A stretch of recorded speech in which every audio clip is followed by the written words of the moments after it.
ये वीडियो मैंने बना के रख लिया था, अगर हिम्मत हुई तो अपलोड कर दूंगी। मम्मी के अंदर डर बैठ गया था खाने को लेके कि अब मैं से, तो मम्मी बहुत घबराई भी थी। मेरी ज़िंदगी में जब तक वो दिन नहीं आता जो मेरा आखिरी दिन होगा, मुझे ये चीज़ याद आएगी, मेरे कानों में गूंजती रहेगी। मैं उस समय चुप हो गई। मम्मी को इतना मत तड़पाओ, उन्होंने इतने भी पाप नहीं किए होंगे। मम्मी ने कभी कोई शो नहीं किया। उस दिन मम्मी ने कहा कि मुझे ना यूरिन में ब्लड आया। अब मैं थोड़ा सा डर गई। हेलो एवरीवन, कैसे हैं आप सब? आशा करती हूँ कि आप सब अच्छे होंगे और काफ़ी टाइम से मेरे वीडियोस नहीं आ रहे हैं, ये भी देख रहे होंगे। तो आज मैं काफ़ी टाइम बाद वीडियोस स्टार्ट कर रही हूँ। लगभग 2 महीने मुझे हो चुके हैं और उसमें भी मैंने जो वीडियोस डाले, अपलोड किए, वो सारे पुराने थे। तो इसका रीज़न के बारे में भी आज बात करेंगे कि क्यों मैं इतने टाइम से नहीं आई, क्या हुआ कि मैंने इतने टाइम से वीडियोस नहीं बनाए। और सब कुछ बहुत अच्छा चल रहा था, लेकिन अचानक से लाइफ में इतना बड़ा चेंज आ गया कि अब आगे समझ में नहीं आ रहा है कि कैसे सब कुछ होगा। तो मैं आपसे इसी के बारे में बात करती हूँ। सबसे पहले तो वीडियोस के बारे में। मेरा बीच में मेरा फ़ोन ख़राब हो गया था, तो उस वजह से भी नहीं आए थे कुछ वीडियोस। फिर मैंने एक नया फ़ोन लिया, उसके बाद अब मैं वीडियोस स्टार्ट करना चाह रही थी, लेकिन उसके बाद आपको पता ही होगा, कुछ वीडियोस आपने मेरे देखे ही होंगे जिनमें मेरी मम्मी के बारे में मैं आपको बताती थी रोज़। तो मम्मी को कैंसर हो गया था, स्टमक कैंसर। तो उसके कारण सब कुछ उथल पुथल हो गया, सब कुछ इधर उधर हो गया था। मम्मी दिसंबर लास्ट में, मैं 31 को घर गई थी, तो बिल्कुल ठीक थी।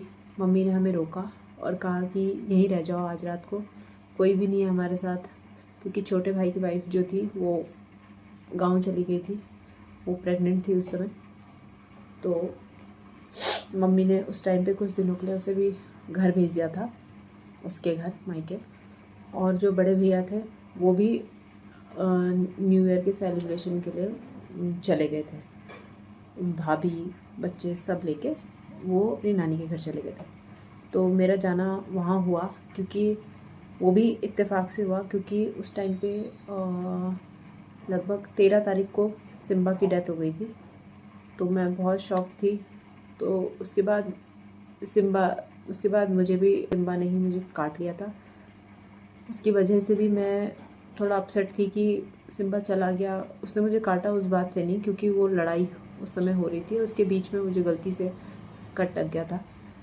तो काफ़ी टाइम तक मेरा हार्ट ठीक नहीं हो पाया, तो मैं गाड़ी भी नहीं चला पाई। लेकिन वैक्सीनेशन के लिए मुझे जाना पड़ता था, बड़ी मुश्किल से मैं जा पाती थी। मेरे हाथ में यहाँ पर अभी भी निशान है, ये कट आप देख रहे होंगे, यहाँ पे उसने मुझे काट लिया था। तो उसका कट नस पे था, बिल्कुल नस पे। तो मैं बहुत ज़्यादा ब्लीडिंग होने की वजह से परेशान हो गई थी। मतलब परेशान तो क्या हो गई थी, मैं बेहोश होने वाली थी। लेकिन तब तक मैंने बेहोश होने से पहले ही कॉल कर दिया था, क्योंकि मुझे लग रहा था कि अब मेरा बीपी डाउन जा रहा है, तो उससे पहले मुझे किसी को बता देना चाहिए, क्योंकि मैं गाड़ी चलाने की हालत में नहीं थी। पर मैंने सोच लिया था अगर कोई नहीं आएगा तो मैं खुद से ही गाड़ी चला के जाऊँगी। लेकिन तब तक मेरे हस्बैंड ने, जो मेरे जेठ लगते हैं यहाँ पे, उनको भी कॉल कर दिया था। और मेरी भांजी है निशा, आप देखते होंगे ब्लॉग्स में, उसे भी कॉल कर दिया था। तो वो भी मेरी हेल्प के लिए पहुँच गई थी सही टाइम पर। उसके बाद मैं वैक्सीनेशन वगैरह करवाती थी। तो सिम्बा के जाने के बाद मुझे गार्डन वगैरह सारी खाली थी उस टाइम पे, सीज़न कुछ था नहीं खेत में, तो मैं फ्री हो गई थी थोड़ा बहुत। ताशी भी उस समय यहाँ नहीं था, हॉस्टल में था। तो मैंने कहा अब जब सिम्बा भी नहीं रहा, कोई भी नहीं रहा, तो कम से कम इस टाइम पे ताशी भी नहीं है, तो मैं खाली महसूस करती थी, बहुत अकेलापन मुझे लगता था सिम्बा के जाने के बाद। तो मैंने कहा कि कुछ टाइम के लिए मैं मम्मी को मिलने जाया करूँगी। तो क्योंकि कुछ चीज़ें ऐसी होती है कि हम उस टाइम पे उनको इम्पोर्टेंस नहीं देते हैं, लेकिन कुछ टाइम ऐसा आता है जब हम उनको इम्पोर्टेंस देने लगते हैं। लेकिन तब तक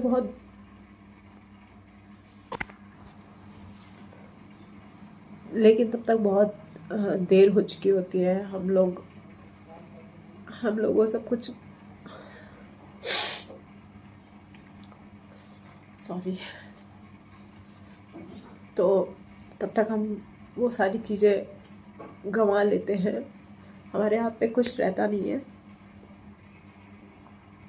तो कुछ ऐसा ही हुआ। और जब मैंने टाइम देना शुरू किया अपने घर को, अपनी मम्मी को, पापा को, तो शायद बहुत लेट हो चुकी थी। लेकिन हम समझे नहीं थे उस चीज़ को। उस समय भी उस चीज़ को हम इतना ज़्यादा वैल्यू नहीं दे रहे थे। तो जब सिम्बा गया उसके बाद मैंने सिम्बा के बारे में मैं बताया नहीं किसी को। दरअसल में सिम्बा के कान में एक कान में, क्योंकि उसके कान थोड़ा लंबे थे, लटकते रहते थे, अच्छे लगते थे, और उसके वजह से डॉक्टर ने बताया कि जब वो कान ऐसे हिलते हैं, सर हिलाते हैं, तो छटपटाने की वजह से उनके कानों में जो कुछ छोटी छोटी नसें होती हैं, वो थोड़ा बहुत ब्लड उनसे निकलने लग जाता है। अब उन्होंने मुझे ये सब बताया था, तो मुझे इसके बारे में ज़्यादा जानकारी नहीं थी। तो वो ब्लड उसके कान में जमा हो रहा था, एक हल्का पानी जैसा दिख रहा था वो, तो उसका कान सूजने लग गया था। मैंने वीडियोस में भी आपको दिखाया होगा उस टाइम पे। तो डॉक्टर ने कहा कि अगर इसको टाइम से आप नहीं करोगे तो कल को कैंसर बन जाएगा। और डॉक्टर ने कहा भी नहीं था, बल्कि मैं खुद ही ले गई थी, क्योंकि मुझे डर लग रहा था कि इसके कान में ये किसी कीड़े ने काटा है या ऐसे कोई प्रॉब्लम हो गई है। तो मैं उसे लेकर ऋषिकेश गई थी, गवर्नमेंट हॉस्पिटल में। पहले मैंने यहाँ रानी पोखरी में दिखाया, यहाँ आसपास हॉस्पिटल भी नहीं है, और सिम्बा क्योंकि बहुत बड़ा है तो उसके लिए प्रॉपर गाड़ी में ले जाना पड़ता था, इंतज़ाम करना पड़ता था अच्छे से। तो मैं उसे लेके गई ऋषिकेश। उन्होंने मुझे खुद ही बताया कि वहाँ इतने अच्छे सर्जन हैं, बहुत अच्छे डॉक्टर बैठते हैं, तो आप ऐसा करो ऋषिकेश ले जाओ। तो मुझे बहुत बहुत यकीन था, क्योंकि जो रानी पोखरी हॉस्पिटल है उन्होंने बहुत अच्छा ट्रीटमेंट आज तक सिम्बा के हर चीज़ का ट्रीटमेंट किया, और वो अभी तक 3 साल तक उन्हीं के पास सब कुछ करवाती थी मैं। बहुत अच्छा चलता था, बहुत ही अच्छा बिहेवियर उनका। तो उसी विश्वास के आधार पे मैं वहाँ चली गई, उन्होंने मुझे सजेस्ट किया था। तो जब मैं वहाँ गई तो उन्होंने सिम्बा को ऑपरेट करने के लिए बोल दिया, और मुझसे कुछ सामान मंगाया। लगभग 1000 रुपये तक का सामान था, ज़्यादा कुछ नहीं था। उसमें इंजेक्शन वगैरह जो भी लगता है उन्होंने मुझसे बाहर केमिस्ट से मंगाया। तो मैं गई और लेके आई। मेडिकल स्टोर से लाने के बाद सारा सामान हमने डॉक्टर्स को दिया। उन्होंने कहा ज़रा ज़्यादा बड़ा कुछ नहीं होता है, इसमें चिंता की कोई बात नहीं है, बेहोश भी नहीं करना पड़ता है। पर क्योंकि आपका डॉग बहुत बड़ा है तो हमें डर है कि ये डॉग बाइट के चांसेस ज़्यादा होते हैं, कहीं काट लेगा, कुछ दिक्कत होगी, तो इसलिए हम उसको थोड़ा सा बेहोश कर देंगे। अब मुझे तो बहुत विश्वास था उन पे। फिर क्योंकि सिम्बा बड़ा था, वैसे वो कुछ हरकत करता नहीं था, बहुत ही ज़्यादा सॉफ्ट नेचर का था, लेकिन मैंने उन पे पूरा भरोसा करते हुए उनको सब कुछ सौंप दिया अपना, क्योंकि हम डॉक्टर से ज़्यादा जानकारी तो हम रखते नहीं हैं। तो मैंने इसी विश्वास के आधार पे उनको अपना सिम्बा दे दिया। तो उन्होंने उसको बेहोशी का इंजेक्शन लगाया। तो एक इंजेक्शन के बाद वो ठीक था, थोड़ा सा नींद आने लगी, लेकिन बगल में एक डॉगी घूमते हुए आया और वो लेटे हुए सिम्बा के पास जैसे आया तो सिम्बा एकदम से जाग गया और एकदम से एग्रेसिव हो गया, और वो उस कुत्ते को उसने पकड़ लिया। तो डॉक्टर पता नहीं क्या सोचने लगे कि ये बेहोश नहीं हुआ, या ये तो मैं नहीं जानती उन्होंने क्या सोचा। पर उन्होंने उसके बाद उसे एक इंजेक्शन और दिया, बोला कि ये इसका वेट ज़्यादा है शायद इसलिए बेहोश नहीं हुआ है, और उसे इंजेक्शन दे दिया। और मुझे ये नहीं पता था कि उसे कितनी डोज लगनी है, क्या लगनी है, क्योंकि मंगाए भी उन्होंने पूरे ही थे। उस समय वहाँ डॉक्टर मौजूद नहीं थे, तो जो वहाँ पे हेल्पर थे उन्होंने ही बोला था ऑपरेशन हम करेंगे। मुझे लगा यही डॉक्टर है, तो क्योंकि वहाँ पे 1-2 डॉगी पहले भी आए थे तो उन्होंने उसका ट्रीटमेंट भी किया, वही कर रहे थे सब कुछ हैंडल, तो मुझे लगा वही है। अब उसके बाद उन्होंने उसका ऑपरेशन किया, तो उन्होंने उसको मास्क पहनाया और स्ट्रेचर पे लिटा दिया, और वहीं पे ऑपरेशन वगैरह बाहर पे ही धूप में, क्योंकि सर्दियाँ थी तो धूप में ही ऑपरेशन हुआ। ज़्यादा फैसिलिटी वहाँ है नहीं, मुझे कुछ खास लगा नहीं वहाँ देख के, पर ये था कि चलो एक छोटा सा मामूली सा ऑपरेशन बता रहे हैं कि ऑपरेशन तो बोलने के लिए है, छोटा सा है, ऐसा कुछ नहीं है। तो उन्होंने किया और हमें कुछ टाइम बाद उन्होंने घर भेज दिया। अब हम कार में गए थे, हम आराम से गए आराम से आए। सिम्बा सोया था और मैं उसे नींद में ही उठा के हमने घर में नीचे सुलाया, बिस्तर बिछाया उसके लिए अच्छा सा, और धूप की तरफ उसे लिटा दिया। सर उसका मैंने छाया में किया था और बॉडी मैंने उसकी धूप में रखी थी कि ठंड की वजह से उसके हाथ पैर ठंडे पड़ रहे थे। और उसके बाद में उसे सुला के, उसके लिए 2-3 दवाइयाँ उन्होंने मंगाई थी, तो मैं उसे लेके घर आई। घर आने से पहले भी मैंने उसे चेक किया था, वो मुझे कुछ पता नहीं चला, पर मुझे लगा कि वो शायद से ठंड की वजह से ठंडा पड़ गया है। लेकिन वहाँ से रानी पोखरी से ऋषिकेश से यहाँ ट्रैफिक से आते आते हमें आधा ही घंटा हुआ था। और उसके बाद मैं जब सामान लेके आई लगभग पौना घंटा उसे हुआ था। तो मैंने उसे चेक किया था तो उसकी जो जीभ थी वो नीली नीली लग रही थी मुझे, हल्की। तो मैंने थोड़ा सा घबराहट मुझे हुई तो मैंने डॉक्टर को फ़ोन किया तो उन्होंने कहा कि बेहोश है, थोड़ी देर टाइम लगेगा, फिर उसके बाद वो होश में आ जाएगा। फिर मैंने दीदी को भी कॉल किया तो दीदी ने कहा कि बेहोश होगा, ऑपरेशन के बाद होता है ऐसा, तो वो ठीक हो जाएगा उसके बाद। तो मुझे ऐसा लगा कि शायद मैं ज़्यादा सोच रही हूँ, तो मैंने उसकी तरफ फिर से, ऐसा भी नहीं कहूँगी ध्यान नहीं दिया, मैं उसके सामने ही बैठी रही। और उस दिन मैंने दिन में बल्कि खाना भी नहीं बनाया, क्योंकि मुझे उसकी काफ़ी चिंता हो रही थी कि यार ये कुछ अजीब लग रहा है, अजीब लग रहा है, लेकिन समझ नहीं आया। फिर मैंने उसकी पल्सेस चेक की तो वो भी मुझे लगा ज़्यादा बालों की वजह से मुझे पता नहीं चल रहा है, शायद मैं बेवकूफ़ी थी, मुझे कुछ पता नहीं चला। और बस उसके थोड़ी थोड़ी देर बाद मैं अंदर, घर में अंदर घुसती, दीदी से फ़ोन पे बात करती कि दीदी थोड़ा अजीब लग रहा है। फिर बाहर जाती तो फिर सिम्बा, अब उसने जीभ तो बिल्कुल छोड़ी हुई थी। फिर मैंने कॉल किया तो डॉक्टर बोला कि नहीं नहीं बेहोश है, अभी ऐसा होता है क्या। फिर मैंने काफ़ी देर बाद फिर क्या बोला, अभी तक होश में नहीं आया। मैंने कहा नहीं, कि तुम उसकी चेस्ट जो है उसे प्रेस करो। मैंने कहा वो तो बिल्कुल हार्ड हो गई, उसकी बॉडी बिल्कुल जम गई थी, धीरे धीरे उसकी बॉडी अकड़ने लग गई थी। तो मुझे कुछ पता ही नहीं चल पा रहा था वो सांस ले रहा है कि नहीं ले रहा है, कुछ भी नहीं, क्योंकि वो, मुझे लगा मुंह से सांस ले रहा है, मुंह खुला हुआ था। पर जब वो बिल्कुल हार्ड होने लग गई, बॉडी उसकी जमने लग गई, अकड़ने लगी, तब मुझे पता चला कि अब मुझे लगता है कुछ गड़बड़ हो गई है। मैंने डॉक्टर को कॉल किया, मैंने उसकी चेस्ट में बहुत ज़ोर ज़ोर से दबाया, उसे सीपीआर टाइप, मतलब कितना भी हो सकता है हम जैसे कोशिश करते हैं सब तरीके से कोशिश की, लेकिन वो मुझे लग रहा है कि कुछ टाइम पहले ही जा चुका था। तो डॉक्टर ने मैंने, मेरा दिमाग जब काम नहीं कर रहा था, मैंने उन्हें ज़ोर से डांटा कि आपने मार दिया मेरे सिम्बा को, आपने क्या किया उसके साथ। तो कहने लगे तुमने उसे मार दिया होगा, हमें इल्ज़ाम मत दो, तुमने ही उसका सर उल्टा करके रखा होगा, तुमने मास्क पहना। हमने कहा मास्क हमने गाड़ी में जाते ही उतार दिया था। तो कहने लगे तुमने उसका सर गोद में रखा होगा। मैंने कहा हमने ऐसा कुछ नहीं किया, क्योंकि पीछे की सीट में उसके लिए अच्छी खासी जगह थी, मुझे जगह की ज़रूरत नहीं थी, बल्कि मैंने उसके ऊपर चादर भी रखी थी कि उसे ठंड ना लगे, सिर्फ मुंह उसका खुला रखा था। अब ये नहीं पता मुझे क्या हुआ क्या नहीं हुआ, लेकिन शायद मेरी बेवकूफ़ी समझ लो। फिर डॉक्टर ने मुझे ही उल्टा ब्लेम किया कि आपने ही उसे गलत तरीके से पकड़ा रहा होगा, आपने शायद उसका मुंह बंद कर दिया। ऐसे ब्लेम करते हुए उन्होंने कॉल काट दी। और उस टाइम पे मुझे लड़ने का भी समझ नहीं आया कि मुझे लड़ना चाहिए, रोना चाहिए, या सिम्बा को संभालूं। तो बस यही हुआ। और इसके बाद भी बहुत कुछ इतना हुआ। मैंने अपनी मम्मी को कॉल किया तो मेरी मम्मी बिल्कुल ठीक थी उस समय। तो मम्मी ने जैसे ही कॉल किया तो मुझे एकदम से खुद को संभाला नहीं गया, तो मैं रोने लगी। और मैंने मम्मी को बताया कि मम्मी सिम्बा चला गया। तो मेरी मम्मी एकदम से शॉक हो गई कि कैसे चला गया, कैसे चला गया, वो तो कल तक ठीक था, तो उसको हॉस्पिटल लेके जाने वाली थी। मैंने कहा मैं गई थी। तो मम्मी ने कहा क्या हुआ फिर। मैंने सब कुछ मम्मी को बताया। तो मम्मी से रहा नहीं गया और 15 मिनट के बाद मेरी मम्मी भाई के साथ यहाँ 15-20 मिनट में पहुँच गई। और हमने फिर उसके बाद सिम्बा को अपने खेत में उसको दबा दिया। तो यहाँ तक ठीक था, क्या ठीक था पता नहीं, पर उस दिन मैं इतना फूट फूट के रोई थी, मुझे ऐसा लगा जैसे मुझसे किसी ने मेरा बच्चा छीन लिया है। और लोग वीडियोस कैसे बनाते हैं मुझे नहीं पता, मुझसे वीडियोस भी नहीं बनाई गई।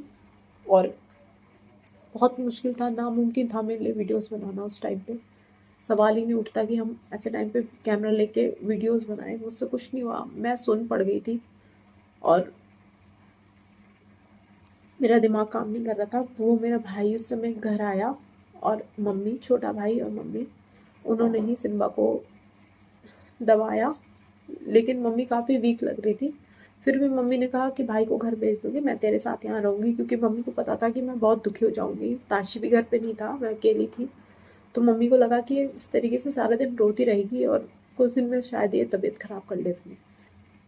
क्योंकि जब हमारे साथ ज़िंदगी में कुछ बड़ा दुख नहीं होता है तो हम छोटे छोटे दुखों को बड़ा मान के उन पे रोते हैं, उन पे कुछ भी रिएक्ट करते हैं, हम कंट्रोल नहीं कर पाते इन चीज़ों को। उस टाइम वो चीज़ मेरे लिए बहुत बड़ी थी।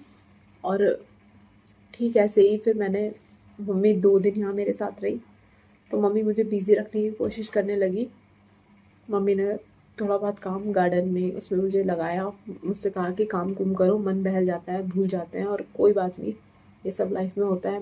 मेरी मम्मी के खुद के अपने 2 बेटियां थी जो बचपन में चली गई थी, तो मम्मी कहती है कि हमने तो अपने बच्चे तक ज़मीन में गाड़े हैं, तो क्या करें, फिर भी जिए, उसके बाद तुम हो गए, तुम्हारे साथ बिजी हो गए।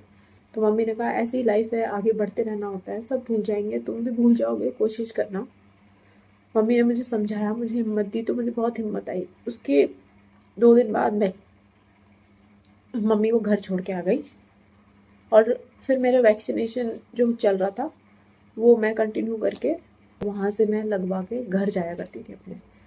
फिर उसके बाद मुझे ये लगा कि चलो भाई, आज तक मैं सिम्बा की वजह से कभी घर नहीं गई, मेरा बेटा हॉस्टल में है, फ्री होने के बाद भी मैं मम्मी से मिलने नहीं जा पाती थी, तो मैं क्या करूँगी, अब मम्मी से पापा से मिलने प्रॉपर जाया करूँगी। तो इसी तरीके से उस दिन भी मैं 30 के करीब वहाँ घर गई थी। मुझे ठीक से इस समय याद भी नहीं आ रहा है कि क्या डेट थी, लेकिन हाँ ऐसे ही था।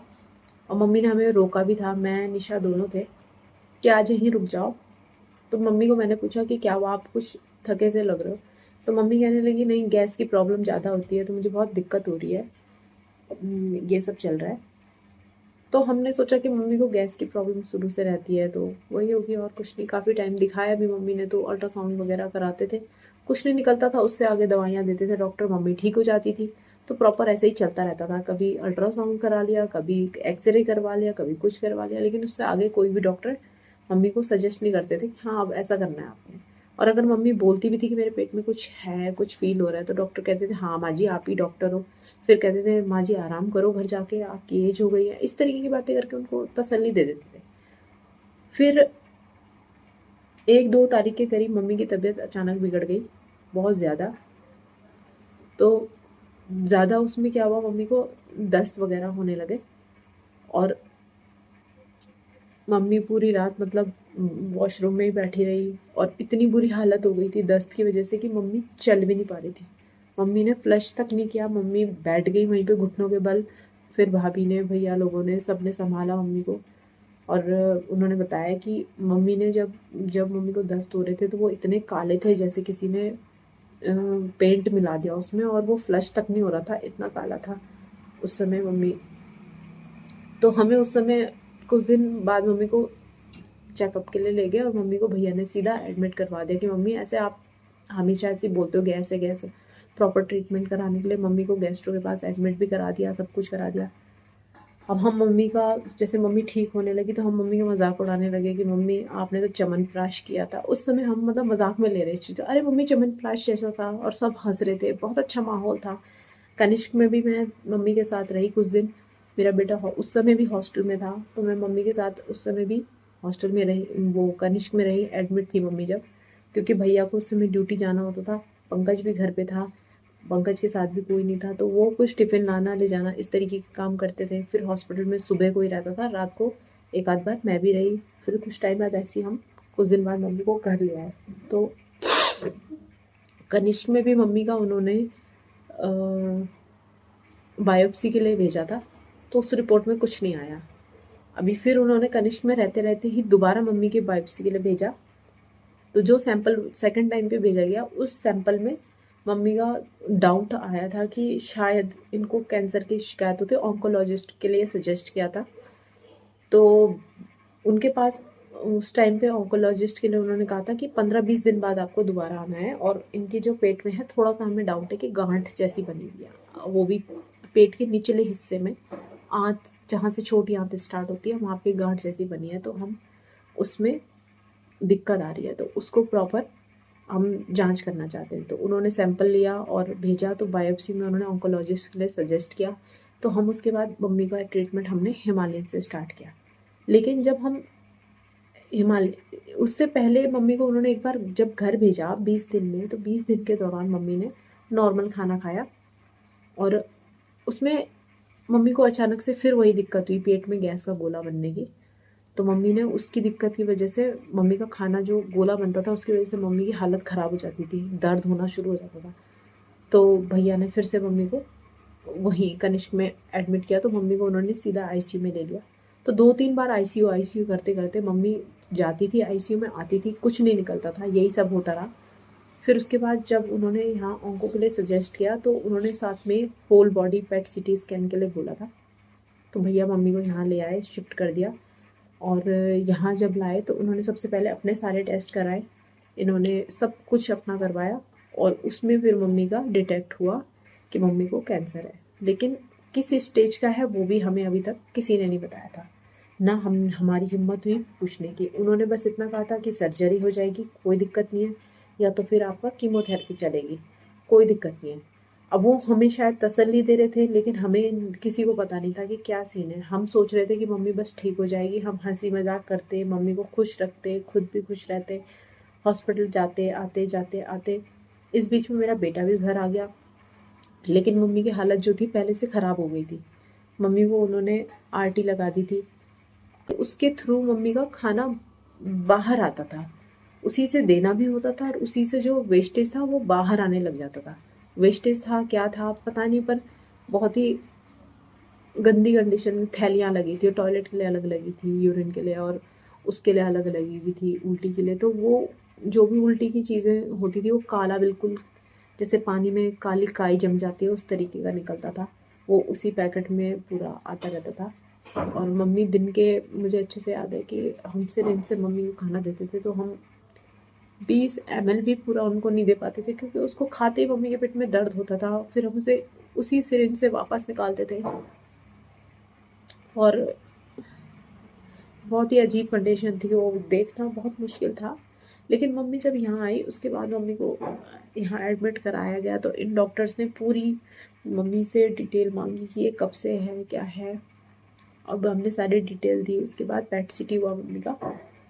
लेकिन उसके बाद क्या हुआ कि जिस दिन मम्मी का पेट सिटी था तो मम्मी बहुत घबराई भी थी। वैसे मम्मी बिल्कुल ठीक रहती थी, मम्मी ने कभी कोई शो नहीं किया। उस दिन मम्मी ने कहा कि मुझे ना यूरिन में ब्लड आया। अब मैं थोड़ा सा डर गई, लेकिन मैं मम्मी को तसल्ली दे रही थी कि नहीं मम्मी, हो सकता है बहुत दवाइयाँ खा रहे हो, गर्मी हो रही है तो उसकी वजह से हो गया होगा, लेकिन कैंसर का कहीं भी अभी नामो निशान नहीं था। हमें पता नहीं था क्योंकि पेट सिटी अभी भी बाकी था, तो हम तसल्ली कर रहे थे कि अभी भी शो नहीं हुआ था। उसमें डाउट था लेकिन क्लियर नहीं था कि हाँ कैंसर है, ऐसा कुछ नहीं था। बायोप्सी की रिपोर्ट में कभी कैंसर नहीं निकला। फिर पेट सिटी जब हुआ पूरी बॉडी का तो उसमें उन्होंने क्लियरली बता दिया कि इनको कैंसर है, इनको पेट में कैंसर है, इसके अलावा कुछ नहीं बताया। अब पेट का कैंसर तो उन्होंने बता दिया था, स्टेजिंग भी नहीं बताई कि स्टेज क्या है, कुछ नहीं बताया, ट्रीटमेंट चलने लगा। पर मम्मी इतनी कमज़ोर हो चुकी थी, वो सिरिंज के थ्रू खाना दे दे के कुछ भी, क्योंकि मम्मी को पचता नहीं था तो पानी तक मम्मी का वापस आ जाता था।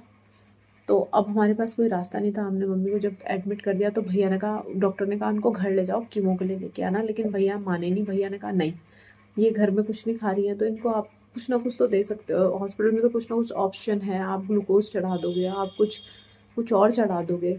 तो इस तरीके से उनको वहाँ रखा। तो 3-4 दिन उन्होंने मम्मी को ग्लूकोज ऐसे ही सप्लीमेंट वगैरह चढ़ाए, जो भी मुझे नहीं पता क्या बोलते हैं, पर बहुत टाइप की चीज़ें उन्हें दी जा रही थी। अब हमारा पूरा फोकस मम्मी को खुश करने में था कि बस मम्मी किसी भी तरीके से स्ट्रेस में ना आए। लेकिन स्ट्रेस में हम खुद आ चुके थे और फिर भी हम सब एक दूसरे को, मम्मी ने तो कभी जाहिर भी नहीं किया, मम्मी हमेशा हंसती रहती थी, बोलती रहती थी, और हम सारे भाई बहन ऐसे ही लगे हुए थे कोशिशों में। उसके बाद कई दिन ऐसे ही चलता रहा। फिर मम्मी का पहला कीमोथेरेपी के लिए बहुत ज़्यादा बातें बनने लगी। कभी उन्होंने कहा कि आपकी सर्जरी कर देंगे। फिर मम्मी कुछ दिन ठीक हो जाती थी, लेकिन जब वो पेट खोलने के लिए, पेट नहीं खुलता था मम्मी का, तो वो क्या करते थे, दवाई देते थे। तो वो दवाई 20 ml के करीब मम्मी को दी गई, और जो उसे दवाई दी गई मम्मी उसके बाद बिल्कुल ही कमर बिल्कुल झुक गई मम्मी की। पूरी रात मम्मी को लूज मोशन हुए और ऐसी हालत हो गई थी कि जो खाती थी वो वैसे ही निकलने लग गया था। अगर पपीता खाए तो पपीता वैसे ही निकलेगा, ऐसे इस तरीके से मम्मी का बुरा हाल हो गया था। तो उस रात तो पूरी रात भाई सोया नहीं, वहाँ बहुत परेशान हुआ। पर हमसे ज़्यादा परेशान तो मम्मी थी। हम ये सोचिए आगे बढ़ रहे थे कि बस कुछ भी करके मम्मी की हिम्मत नहीं टूटनी चाहिए, हम लोग तो एक दूसरे को सहारा दे देंगे। ऐसे कई दिन हो गए। फिर मम्मी का फर्स्ट कीमो हुआ बड़ी मुश्किल से, क्योंकि वो बता नहीं रहे थे कि कीमो, हम सोच रहे थे सर्जरी बेकार चीज़ है, कीमो अच्छी चीज़ है, कीमो हो जाएगा तो मम्मी को सर्जरी के लिए हिम्मत आ जाएगी, खा पी लेंगी, डॉक्टर ने भी कुछ ऐसे ही बोला था। तो हम भी इसी सहारे बैठे रहे बस कि हाँ अब ऐसा होगा। क्योंकि इंसान जब कुछ हो रहा होता है ना, तो उस समय कई चीज़ें देख रहा होता है। मेरा बेटा भी उस समय घर आ चुका था, मुझे उसके एडमिशन कराना था। उस समय मैं उसके एडमिशन के लिए यहाँ भाग रही थी, डॉक्यूमेंट्स वगैरह कर रही थी। और रहने स्कूल से भी उसका कुछ सामान लाना, ये सब तो सारी चीज़ें एक साथ ही हो रही थी। फिर घर संभालना, फिर हॉस्पिटल। हाँ, मैं ये नहीं कहती हूँ मैंने बहुत बहुत बहुत ज़्यादा चीज़ें मैनेज की, लेकिन उन दिनों मैंने सब कुछ छोड़ दिया था। मैं सिर्फ एक चीज़ सोचती थी कि 1 साल अगर बच्चे का बर्बाद हो भी गया तो मैं झेल लूँगी, बस मेरी मम्मी ठीक हो जाए, ये सोचती थी मैं।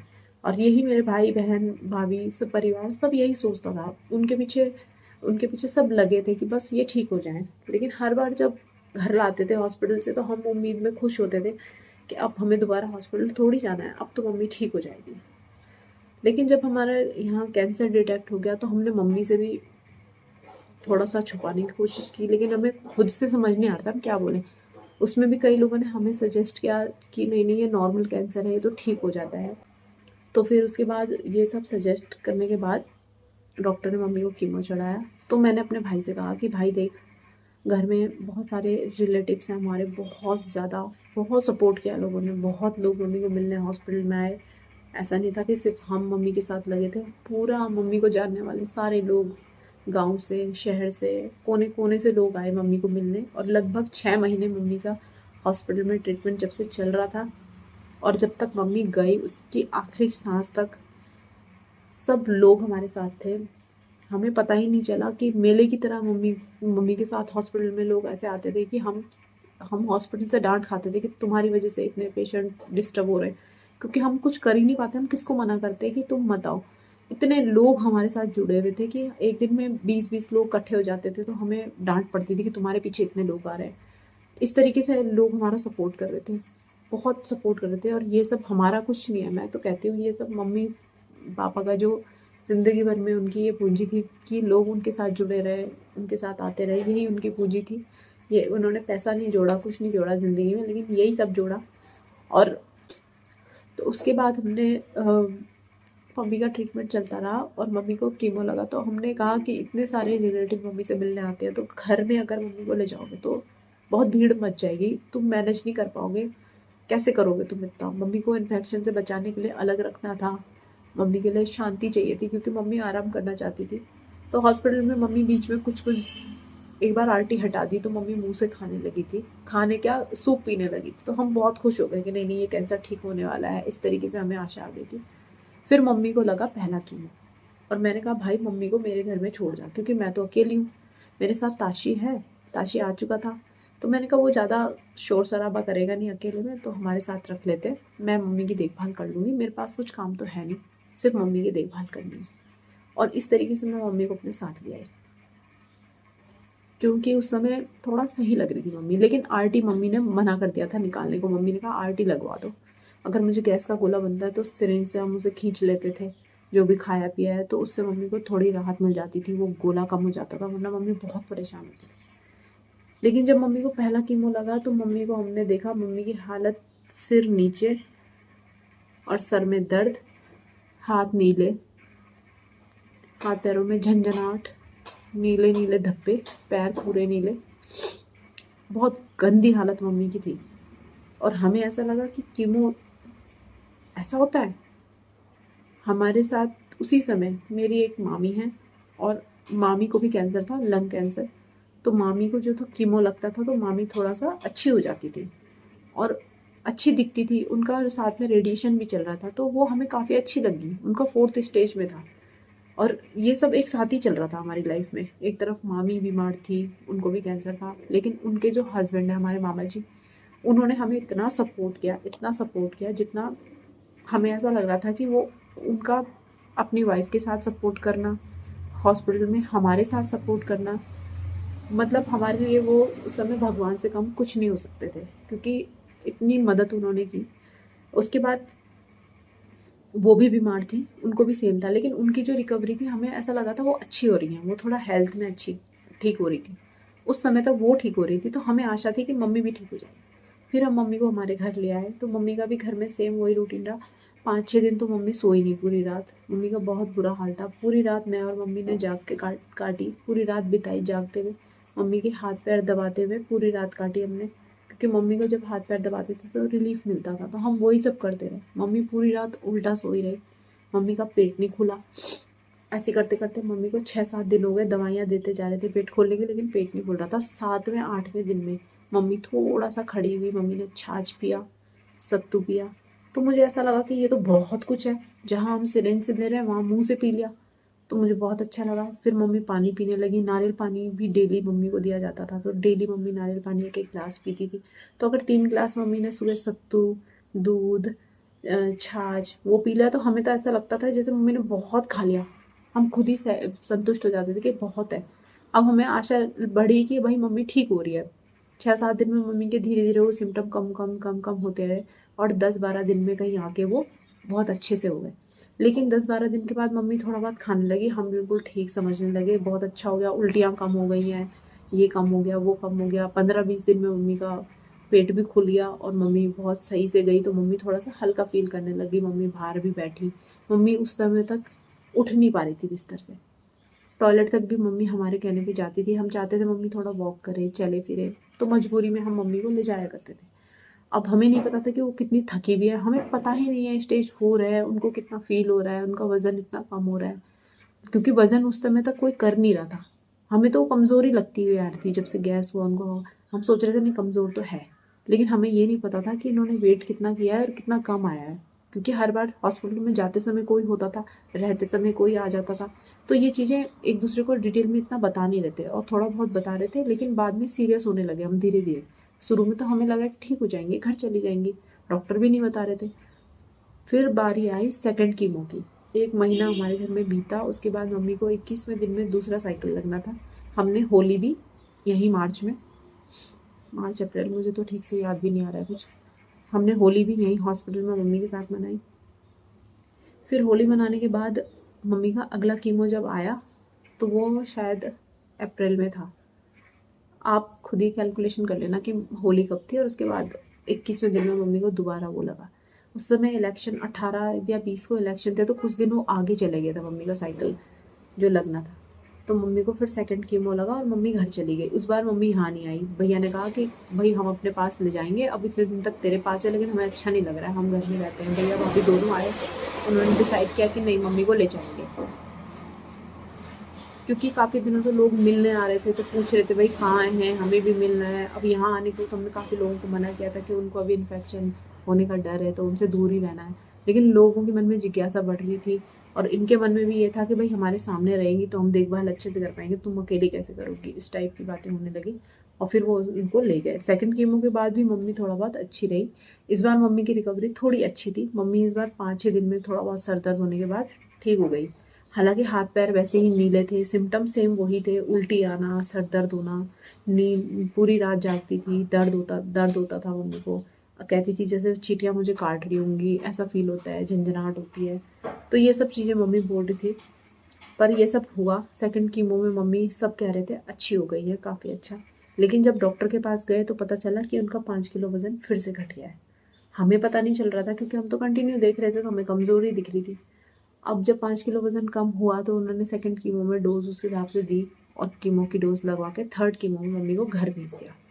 थर्ड कीमो के बाद मम्मी को बहुत दिक्कत हुई। फिर यही सब चलता रहा, आरटी के थ्रू ही खाना, जूस जो भी हम बनाते थे, सूप, उसी के थ्रू चलता रहा। और थर्ड कीमो में जब मम्मी को ले गए तो डॉक्टर ने मम्मी को मना कर दिया। तो भैया वहाँ पे बहस करने लगे कि भाई क्यों मना कर रहे हो, ऐसे कीमो क्यों नहीं देना, कीमो नहीं देंगे तो बचेंगी कैसे। हम क्योंकि कीमो पे ही डिपेंड करते हैं, हमें पता नहीं था कि कीमो मम्मी के लिए कीमो भी तब तक इफ़ेक्टिव है जब तक उनमें जान है। हमें ये नहीं लगा था कि कीमो नहीं देना है, वरना हम कीमो शुरू में ही रोक लेते हैं। हम अगर हमें पता था स्टेज 4 है और इससे रिकवरी नहीं होने वाली है, तो हम तो यही डिसाइड करते भाई कि घर ले जाओ, हम नहीं ले जाते दोबारा। लेकिन डॉक्टर्स ने बोला कि तुम्हारे पेशेंट का वेट फिर से 5 kg कम हो गया। अब मम्मी 38 kg की हो चुकी थी 55-6 से, और 55-6 भी मम्मी का कम होने के बाद था जब मम्मी को गैस की प्रॉब्लम होने लगी। मम्मी पहले इतनी लंबी चौड़ी हट्टी कट्टी थी, मैं आपको कुछ फ़ोटोज़ भी उनकी दिखाऊंगी। और हाँ, ये सब चलने के बाद जब उन्होंने मना कर दिया तो मम्मी भी हताश हो चुकी थी, मम्मी बैठ नहीं पा रही थी, मम्मी की कमर झुक चुकी थी, मम्मी सीधा नहीं बैठ पाती थी। तो भैया लोग भी हताश होकर घर आए। भैया को पता चल गया था कि स्टेज 4 है, लेकिन मुझे अभी भी पता नहीं था, मेरे भाई को भी अभी पता नहीं था। मेरे भैया ने मम्मी के लिए फिर आयुर्वेदिक दवाइयाँ की, कहीं और हॉस्पिटल में जितना ज़्यादा उनसे हो सकता था सब जगह पता किया, पूछा, उनकी रिपोर्ट्स भेजी, लेकिन किसी ने भी हाँ नहीं बोला। आयुर्वेदिक दवाइयाँ भी मंगाई, किसी ने कहा हिमाचल से लाओ, तो वहाँ से भी मंगाई, उनको वो भी दी, लेकिन उनके बाद भी उनकी तबीयत में कोई सुधार नहीं आया। मम्मी को बस ऐसा लगता था कि थोड़ा सा हम मालिश करते थे, थोड़ा ठीक होती थी, तो मम्मी कहती नहीं हाँ आज मुझे अच्छा लग रहा है।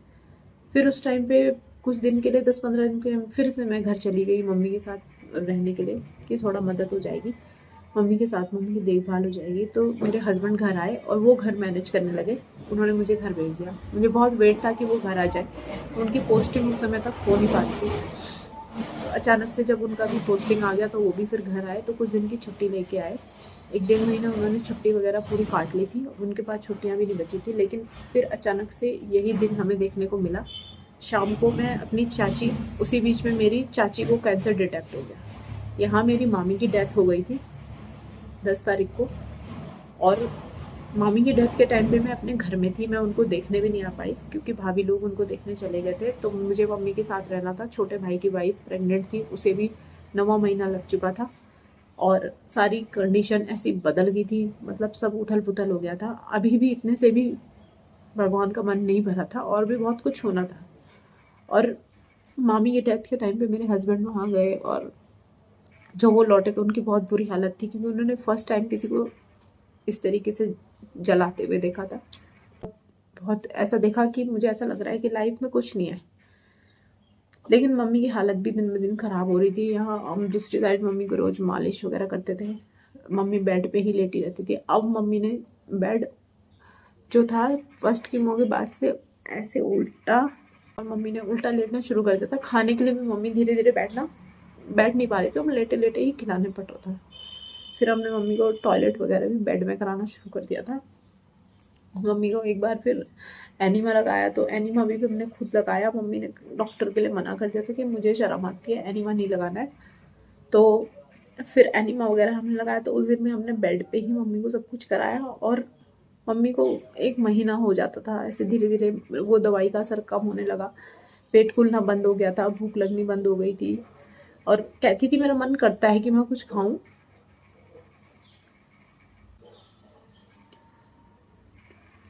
लेकिन वो खा नहीं पाते थे।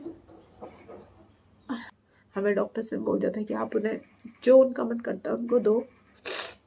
लेकिन 6 महीने हो गए थे और मम्मी ने ठीक से कुछ नहीं खाया था,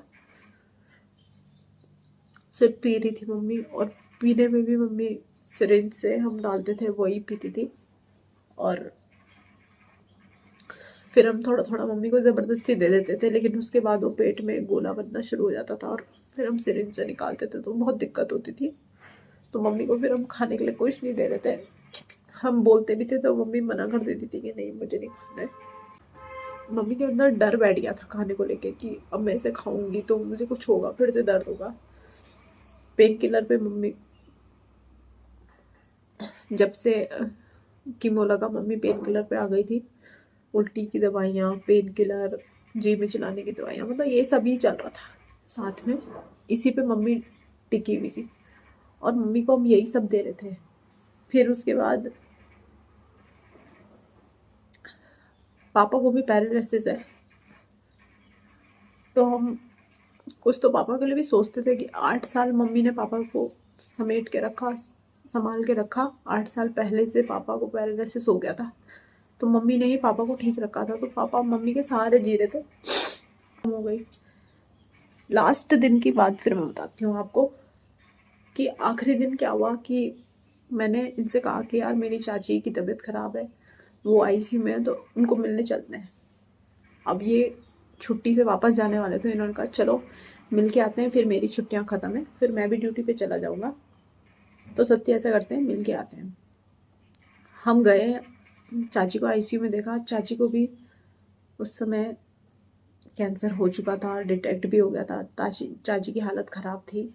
अब अपने ही परिवार में एक डेथ हो चुकी थी हमारे, और हम उनकी तरफ ध्यान भी नहीं दे पा रहे थे, हम मम्मी के पीछे लगे थे। फिर हमने चाची को भी इस बीच में मिलने गए, तो वहाँ पे भी यही चाची की कंडीशन देख के भी बहुत बुरा लगा। मैं अपने आप को कंट्रोल ही नहीं कर पा रही थी कि एक तरफ मम्मी ऐसी है, दूसरी तरफ वो ऐसे हैं, तो हिम्मत सी टूट गई थी।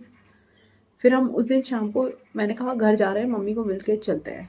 तो इन्होंने कहा हाँ बिल्कुल मम्मी को मिल के चलते हैं। फिर शायद मेरी छुट्टियाँ ख़त्म हो जाए, फिर मैं दोबारा पता नहीं कब आऊँगा, तो बाद तक की बात हो जाएगी।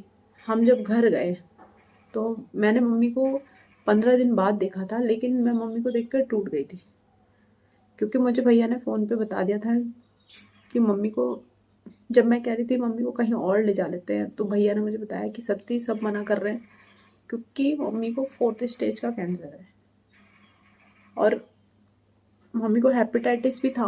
हमें लगा कि हेपेटाइटिस है, सही हो जाएगा। उन्होंने कहा था 6 महीने का कोर्स है, तो हम इसी हिसाब से चल रहे थे कि वो ठीक हो जाएगा, आगे कोई प्रॉब्लम नहीं आएगी। पता नहीं हम कहाँ सोए थे, सोए भी नहीं थे, हम सब जगह पता कर रहे थे, सब जगह, लेकिन हमें किसी ने नहीं बोला कि 4th स्टेज है। हम ये सोच रहे थे कि ये ठीक होने वाला कैंसर है, ठीक होने वाला कैंसर है, क्योंकि डॉक्टर भी यही दिलासा हमें दे रहे थे कि ठीक हो जाएंगी, ठीक हो जाएंगी। किसी ने नहीं बोला। लेकिन जब मम्मी को उन्होंने लौटाया कीमो के बाद, तब उन्होंने बताया कि ये ठीक नहीं हो सकती, अब इनके सारे ऑर्गन्स पे फैल चुका है। यहाँ तक कि किसी ने हमें रिपोर्ट्स वगैरह में भी खुल के नहीं बताया। हम जितना भी हम अगर डॉक्टर जानने वाले जो हमारे लोग हैं उनसे पता करते थे, तो वो भी बोलते थे नहीं नहीं ठीक हो जाएंगे। शायद उनको पता था, वो बस हमारी हिम्मत ना टूटे इसके लिए हमें नहीं बताते थे। और मेरे भैया को तो पता था, पर भैया ने फिर हमें नहीं बताया कि शायद ये सब कमज़ोर पड़ जाएंगे। तो उस दिन जब हम घर गए तो मम्मी को देख के मैं कंट्रोल नहीं कर पाई खुद को, और मैं मम्मी के सामने पहली बार रो गई। और मम्मी ने मुझे एक ही चीज़ बोली कि तू तो बहुत हिम्मत वाली है, मुझे तुझ पे भरोसा है। तू हमेशा अकेले रही अपने बच्चे के साथ, अकेली जगह पे। तूने कभी छोटी तकलीफ बड़ी तकलीफ कभी नहीं बोला मुझे तकलीफ है, तो आज क्यों रो रही है। लेकिन मुझे समझ में नहीं आ रहा था कि मम्मी इतने दर्द में है, इतनी तकलीफ में है। कभी नहीं बोला मम्मी ने दर्द हो रहा है, सिर्फ इतना कहती थी पेन किलर दे दो। हम कहते थे आपकी कुछ इच्छा है, कहती थी नहीं कोई इच्छा नहीं है। फिर कहने लगी तू रोएगी तो तेरा भाई भी रोएगा। उनका सोच। और मैं नहीं रही तो क्या हुआ, पापा हैं, पापा को देखो, तेरे पापा हैं उनको देखो, तेरा छोटा भाई है वो तो जब से मैं हॉस्पिटल में हूँ तब से रो रहा है, उसे संभालो,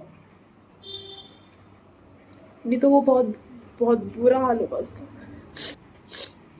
मैं मम्मी को इस हालत में देख नहीं पाई, और मुझे भाभी ने बताया कि मम्मी ने कुछ दिन से टॉयलेट भी पता नहीं चला मम्मी को। 1-2 बार तो ऐसा हुआ कि मम्मी बता भी नहीं पाई मुझे टॉयलेट लग गया। तो भाभी बोलने लगी कि मम्मी की कंडीशन अब अच्छी नहीं लग रही है, पता नहीं कभी भी कुछ हो सकता है। उस दिन मैंने अपने हस्बैंड को बोला कि आज मुझे ऐसा लगा कि शायद मम्मी आज या कल की मेहमान है, मुझे नहीं लगता कि वो रहेंगी इस दुनिया में अब, कि रो मत, मुझसे पहले तुम मर जाओगे, वरना हमारी तो एज हो गई है।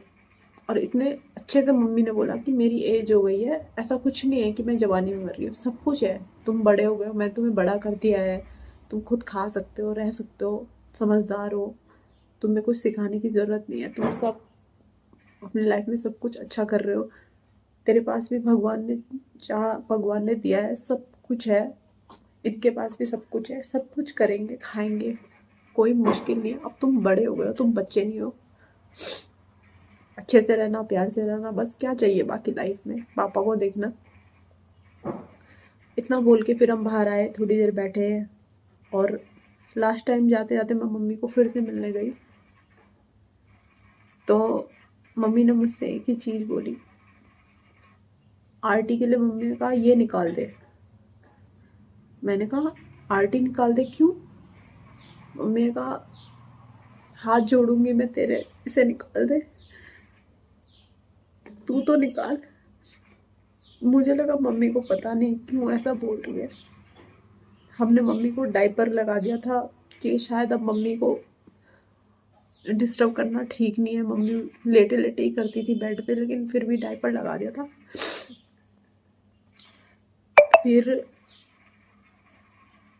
फिर मम्मी ने कहा कि मैं तेरे हाथ जोड़ती हूँ, इस आंटी को निकाल दे, ये चुभ रही है। मेरा बहुत मन हुआ कि मैं निकाल दूँ, लेकिन ये शायद मेरे पाप थे कि मुझे ज़िंदगी भर ये चीज़ याद रहेगी कि मैं उनके लिए मरते दम भी ये नहीं कर पाई, चाहते हुए भी ये नहीं कर पाई। और पता नहीं क्या, लेकिन जब तक मैं मेरी ज़िंदगी में जब तक वो दिन नहीं आता जो मेरा आखिरी दिन होगा, मुझे ये चीज़ याद आएगी, मेरे कानों में गूंजती रहेगी कि मम्मी ने जो बोला वो मैंने उनको मरते समय भी नहीं दिया। मैं उस समय चुप हो गई और मैंने कहा मम्मी मैं आपके हाथ जोड़ती हूँ, मैं नहीं निकाल सकती। अगर ये निकाल दिया तो आपको कोई दिक्कत होगी तो हम खाना वापस कैसे निकालेंगे, फिर से आपका पेट फूल जाएगा, फिर आपको दिक्कत होगी। इस टाइम पे मम्मी की कंडीशन ये थी, मम्मी का पेट फूला सा रहता था, लेकिन मम्मी के उल्टा लेटने की वजह से ये दोनों छिलके निकल चुके थे, स्किन पूरी निकल चुकी थी, खून आता था, घुटने छिल चुके थे। तो भैया भाभी ने उसमें कॉटन लगा के रखी रहती थी और सब बता रहे थे कि मम्मी बहुत दिन से सीधी नहीं हुई है। और मतलब सीधा सोई नहीं है, पैर सीधे नहीं करे मम्मी ने। तो मम्मी को जब हमने डायपर पहनाया भाभी ने मैंने, तो बड़ी मुश्किल से पहनाया, पैर सीधे नहीं हो रहे थे और इतने दर्द में थी मम्मी। लेकिन मम्मी ने कभी किसी को रातों में जगाया नहीं, चुपचाप सोती थी। और अगर दर्द भी होता था तो उल्टी लेटी रहती थी, आवाज़ नहीं करती थी कभी भी। मतलब कितनी तकलीफ सही होगी पता नहीं, कितना दर्द हुआ होगा वो हमें पता नहीं। सिर्फ इतना कहती थी मुझे टॉयलेट जाना है, और अगर हम मरते समय तक भी कहते कि खड़े हो जाओ वॉशरूम में जाओ तो वो चली जाती, वो इतनी हिम्मत वाली थी। भैया ने कहा कोई बात नहीं, चिंता मत करो, मम्मी ठीक है। ऐसे दिलासा में दे के भैया ने घर भेजा। और घर आके मैंने जब दीदी के घर गई तो वहाँ पे लास्ट टाइम मैंने जिया जी को भी लास्ट टाइम तभी देखा। तो जिया जी काफ़ी कमज़ोर लग रहे थे। और जैसे ही रात को 10 साढ़े 10 बजे हमें कॉल आ गई कि भाई घर आ जाओ दीदी। मतलब वो दिन ऐसा था कि मैंने मम्मी के लिए प्रे की कि मम्मी का बचना ठीक नहीं है। खुद से प्रार्थना करने लगी थी कि भगवान मेरी मम्मी को इतना मत तड़पाओ, उन्होंने इतने भी पाप नहीं किए होंगे, उन्हें ले जाओ। और ये मेरे लिए बहुत मुश्किल था बोलना, लेकिन मैंने बोला कि वो चले जाए। उनकी हालत जो थी वो छिल चुकी थी। अब मुझे डर था कि अब बस उन पर कुछ टाइम बाद मांस सड़ने लगेगा एक ही तरफ लेटे लेटे, क्योंकि जो मांस छिलके उतर रहे, दवाई लगाने के लिए भी सीधी नहीं हो पा रही थी। तो मुझे ऐसा लगा कि अब वो सड़ेगा ही सड़ेगा। जबकि उनका नहाना धोना इतनी केयर हो रही थी कि डेली बेड बदलना सब कुछ भाभी कर रही थी, भैया लोग कर रहे थे, लेकिन अब उन पे जान नहीं थी। बस उनका ब्लड हीमोग्लोबिन 4 पॉइंट पे आ गया था और बहुत ही बुरी हालत में थी वो। और जब भाई ने मुझे शाम को बोला कि दीदी घर आ जाओ, मुझे लगता है मम्मी ना जाने वाली है, तो मुझे रोने के बजाय अजीब सी तसल्ली थी कि यार मेरी मम्मी को आज मुक्ति मिल जाती। इतनी परेशान है कि हम उन्हें खुद से मुक्त नहीं कर पा रहे, जोड़ के रख रहे हैं, काश वो मुक्त हो जाए बस। लेकिन जब मैं घर पहुंची तो मम्मी आखिरी सांसें ले रही थी। मम्मी ने मेरा हाथ जोर से दबाया। जब मैंने मम्मी का हाथ पकड़ा, मम्मी समझ चुकी थी कि ये आ गए। मम्मी ने एक टक मुझे देखा, पर मम्मी का ध्यान कहीं और था ऐसा लग रहा था। और मम्मी ने ऐसे ही बस आंखें खुली खुली रखी और लंबी लंबी सांसें ले रही थी मम्मी। और आखिर वो टाइम आया जब मम्मी चली गई हमें छोड़ के। उसके बाद भी भगवान को चैन नहीं आया कि भाई हमारी लाइफ में थोड़ा सा शांति सुकून हो जाए। मम्मी की 13वीं हमने 9वें दिन में कराई। उसका एक रीज़न था कि मेरे भाई की जो वाइफ है उनकी डिलीवरी होनी थी, और वो डिलीवरी होनी थी ठीक उसी डेट पे जिसमें मम्मी की 13वीं थी। तो अगर वो होता तो मम्मी तक भी वो अशुद्धि पहुंच जाती। तो पंडित जी ने कहा कि ये शुद्ध नहीं होगा, फिर बहुत दिक्कतें आ जाएंगी उनको भी जो मर चुके हैं, जैसे हमारे धर्म में है उसके अकॉर्डिंग। तो फिर हमने मम्मी की 9वें दिन में 13वीं करवाई और मैं घर आ गई। लेकिन जिस दिन मम्मी की 13वीं होनी थी, यानी कि 23 तारीख को, उसके ठीक पिछले दिन पता चला कि हमारी जो ननद है उनके हस्बैंड, उनको रात को हार्ट अटैक आया। उन्होंने हमें कॉल किया, हम बातें कर रहे थे नॉर्मली, और अचानक से वो उस बीच में चिल्लाने लगी। तो मैंने कहा क्या हुआ कि ये उठ नहीं रहे हैं। ऐसा सुनते ही हम वहाँ भागे और वहाँ जाके सब कुछ ख़त्म हो चुका था। मैंने पल्सेस चेक की तो बंद हो चुकी थी और बस वो जा चुके थे। लेकिन उन्हें हम हॉस्पिटल ले गए दौड़े उसी समय 5 मिनट में भी, हम मतलब उससे भी कम टाइम में हम उन्हें हॉस्पिटल भी ले गए। उन्होंने भी बताया कि ये जा चुके हैं। 22 तारीख को ये हुआ और 23 तारीख को जिस दिन मम्मी की 13वीं थी, मुझे फ़ोन आया कि दीदी आप इधर आ रहे हो। तो मैंने कहा नहीं मैं नहीं आ सकती। बोला क्यों?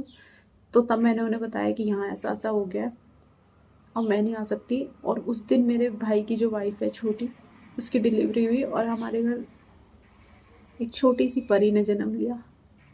और हमने कहीं ना कहीं उसे मम्मी से जोड़ दिया कि शायद मम्मी वापस आ गई है अपनी ही 13वीं के दिन में। ये इंसान की अभिलाषाएं होती है जो उसे कनेक्ट करके रखती हैं। और बस इस तरीके से ये साल हमारा बहुत ही मनहूस साल हम कह सकते हैं, 2024 ख़त्म हो गया, हमारे लिए ख़त्म हो गया। और बस लाइफ में इतना उथल पुथल मच गई कि क्या बताएं। अब हम सिर्फ बाहर से जिंदा हैं, अंदर से मर चुके हैं। ऐसा फील होता है कि बस लोगों को दिखाने के लिए हंस रहे हैं, लोगों को दिखाने के लिए जी रहे हैं कि हाँ हम ठीक हैं, हम पे कुछ असर नहीं हुआ है। लेकिन सच बताऊं तो ये असर जब सब चले जाते हैं इधर उधर, उसके बाद होता है। तो जीजा जी की 13वीं, फिर उनकी 30वें दिन की पूजा, बस इसी में उलझ के रह गए और लाइफ यहीं पे इस तरीके से हमारी चल रही है। और इसी वजह से फिर ब्लॉग्स भी नहीं आए। अब इसमें भी एक ट्विस्ट है कि ऐसा नहीं है कि इसके बाद भी हमारी कहानी एंड हुई। मेरी जो जेठानी है उनकी मम्मी का पैर का ऑपरेशन हुआ था और उनको भी कैंसर निकला। ये लगा लो कि हमारी फैमिली में टोटल 4 केसेस कैंसर के हमने देख लिए और उनकी भी जन्माष्टमी के दिन डेथ हो गई। और बहुत ही तड़प तड़प के, मतलब भगवान क्या कर रहा है हमें समझ नहीं आ रहा है। और अब वो भी अपसेट है, साथ में दीदी के जो हस्बैंड है उनकी डेथ हुई वो भी अपसेट है, और तीसरे जो हमारे मामा जी हैं वो भी अपसेट हैं। लेकिन सब एक दूसरे के सामने हंस रहे हैं। यही लाइफ है। बस इसके बाद अब अपनी लाइफ में आगे बढ़ रहे हैं। यही कहानी थी। व्लॉगिंग तो कैसे ही होती। मम्मी को खुश रखने के लिए सब खुश थे, लेकिन मम्मी के जाते ही सब बिखर गया। ताशी के पापा की पोस्टिंग कहीं आ गई, भैया की पोस्टिंग कहीं आ गई, सब दूर दूर चले गए और सब अपनी लाइफ में बिजी हो गए। घर जाती हूँ तो पापा रोते हैं, देख के बहुत बुरा लगता है। हालांकि उनकी बहुत केयर हो रही है, सेवा हो रही है, लेकिन जिसकी कमी होती है कमी वही पूरी करता है, ऐसी फीलिंग सबके मन में होती है। अब मैं सोचती हूँ कि जिस दिन सिम्बा मरा मैं रोई। मुझे ऐसा लगा मैंने जीवन में बहुत बड़ी चीज़ खो दी है। लेकिन जब मम्मी गई तो मुझे पता चला मैंने अपना जीवन ही खो दिया है। और ये वीडियो मैंने बना के रख लिया था, अगर हिम्मत हुई तो अपलोड कर दूंगी। शायद तब तक मैं थोड़ा खुद को संभाल पाऊँ